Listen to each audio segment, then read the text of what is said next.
Hello students, आप सभी का स्वागत है मेरे YouTube channel chemistry by Sumit sir पर। यूपी बोर्ड एग्ज़ाम को देखते हुए आज एरोमेटिक कंपाउंड की इंटर कन्वर्जन की टेक्निकल जो तरीके हैं वो तुम्हें बताने की कोशिश कर रहे हैं। इससे तुम्हारे इनऑर्गेनिक के ऑर्गेनिक के एरोमेटिक के सारे इंटर कन्वर्जन बहुत सरल हो जाएंगे।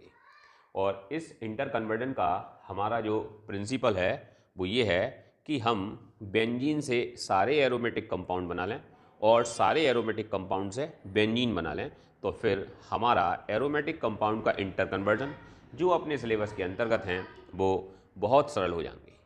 ठीक है, तो हम शुरुआत करते हैं यहाँ पर बेंजीन से। तो बेंजीन से पहले हम सारे एरोमेटिक कंपाउंड बनाएंगे।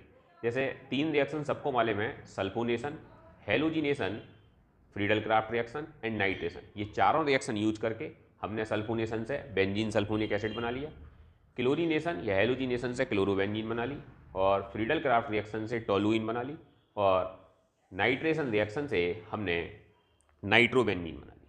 चारों बन जाने के बाद अब अगर हम बेंजीन सल्फोनिक एसिड का सोडियम साल्ट बना लें NaOH के साथ रिएक्ट कर, तो बेटा NaOH या किसी भी सोडियम कंपाउंड के साथ इसे संकलन किया जाता है, तो सोडियम के साथ जो भी ग्रुप इसके साथ जुड़ा हुआ होगा वो बेंजीन रिंग पर आकर लग जाता है। तो NaOH के साथ इसे हीट करने पर हम फिनॉल का निर्माण आसानी से कर सकते हैं। क्लोरोबेंजीन से केवल क्लोरोबेंजीन तक ही है, लेकिन टोलुइन वाली को देखें तो एक बहुत फेमस रिएक्शन पढ़ रखी होगी तुमने, इटार्ड रिएक्शन, जिसमें CrO2Cl2 द्वारा अगर टोलुइन का ऑक्सीडेशन किया जाता है तो बेंजल्डिहाइड की फॉर्मेशन होती है, और बेंजल्डिहाइड के ऑक्सीडेशन पर बेंजोइक एसिड बनता है, जबकि ऑक्सीडेशन ऑक्सी कारक की उपस्थिति में होता है K2Cr2O7 प्लस H2SO4 या KMnO4 प्लस H2SO4 लिया जा सकता है। एक कंपाउंड 2, 3, 4, 5, 6 बन गए, साथ में नाइट्रोबेंजीन है। नाइट्रोबेंजीन का रिडक्शन कर दो, क्योंकि O को हटाना है और H को जोड़ना है। O को हटाना भी रिडक्शन में आता है, H को जोड़ना भी रिडक्शन में आता है। तो जब हम इसका रिड्यूसिंग करते हैं तो नाइट्रोबेंजीन से एनिलीन की फॉर्मेशन हो जाती है, और इस तरीके से हम अपने सिलेबस में उपस्थित सारे एरोमेटिक कंपाउंड को बेंजीन से बना लेते हैं। अब बेंजीन को इन सबसे बनाना है तो क्या करेंगे, तो देखो सबसे पहली लाइन हमने यहाँ टोलुइन से ही शुरू करी। सबको मालूम है टोलुइन का इटार्ड कराएं तो बेंजल्डिहाइड मिलेगा, बेंजल्डिहाइड का ऑक्सीकरण कराएं तो बेंजोइक एसिड मिलेगा, और बेंजोइक एसिड में जैसे तुमने एलिफेटिक के अंतर्गत रिएक्शन पढ़ी थी, डी कार्बोक्सिलेशन अर्थात COH ग्रुप को हटाना, सेम टू सेम वही है। अगर हम बेंजोइक एसिड को सोडा लाइम के प्रेजेंस में हीट करें तो बेंजोइक एसिड बेंजीन के अंतर्गत कन्वर्ट हो जाएगा। इस तरीके से टोलुइन, बेंजल्डिहाइड या बेंजोइक एसिड को बेंजीन के अंतर्गत चेंज किया जा सकता है। दूसरा कंपाउंड फिनॉल। फिनॉल की बहुत फेमस रिएक्शन है कि फिनॉल को जिंक के साथ हीट किया जाता है तो ZnO बनकर निकल जाता है, और ये H कार्बन के साथ लगकर बेंजीन की फॉर्मेशन कर लेता है। अब इसी तरीके से हम नाइट्रोबेंजीन से ऐसे बनाएंगे, तो नाइट्रोबेंजीन से एनिलीन बन जाती है, और एनिलीन की एक बहुत फेमस रिएक्शन है डाई एजोटाइजेशन रिएक्शन, अधिकतर सब बच्चों को पता होती है।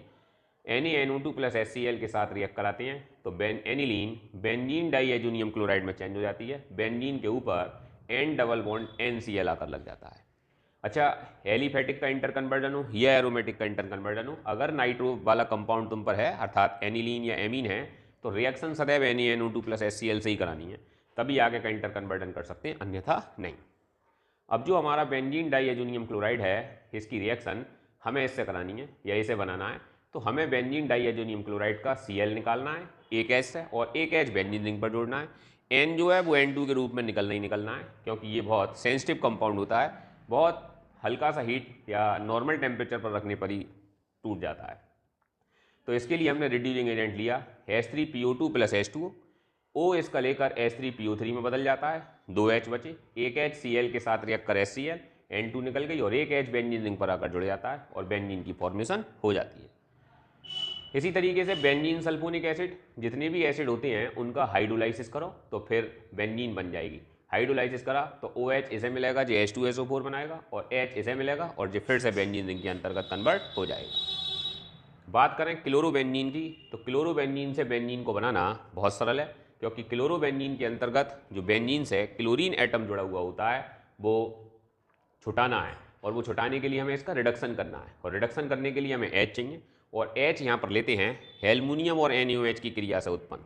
तो एल्युमिनियम और NaOH रिएक्ट करते हैं और निकल कैटलिस्ट के रूप में प्रेजेंट होता है। तो Al plus NaOH reducing agent, और निकल यहाँ पर कैटलिस्ट है, जिससे हाइड्रोजन डेवलप हुई और उस हाइड्रोजन ने क्लोरोबेंजीन को बेंजीन के अंतर्गत कन्वर्ट कर दिया। इस तरीके से हमने सारे कंपाउंड से बेंजीन की फॉर्मेशन कर ली और बेंजीन से सारे कंपाउंड की फॉर्मेशन कर ली। इस तरीके से हम कोई भी एरोमेटिक कंपाउंड को दूसरे के अंतर्गत चेंज कर सकते हैं। इसके अलावा भी बहुत सारे मेथड हम पे होंगे जिनसे हम और छोटा करके इंटर कन्वर्जन कर सकते हैं, लेकिन पेपर करते समय वो हमें याद आए या नहीं आए, अगर तुम इसकी प्रैक्टिस कर लेते हो तो ये सारे इंटर कन्वर्जन को कराएगा। अच्छा, कुछ इंटर कन्वर्जन जैसे अब हमें पिक्रिक एसिड बनाना है, तो सबको मालूम है या ये याद रखना है कि पिक्रिक एसिड फिनॉल से बनता है, तो फिनॉल बनाना जरूरी, फिनॉल से फिर पिक्रिक एसिड बना लो। इसी तरीके से कोई भी कंपाउंड किस कंपाउंड से बन सकता है उसी को बनाकर उससे उस रिएक्शन कराकर वो कंपाउंड को प्राप्त किया जा सकता है। जैसे सैलिसिलिक एसिड बनेगा तो सबको मालूम है सैलिसिलिक एसिड फिनॉल से बनता है, तो फिनॉल के साथ रिएक्ट।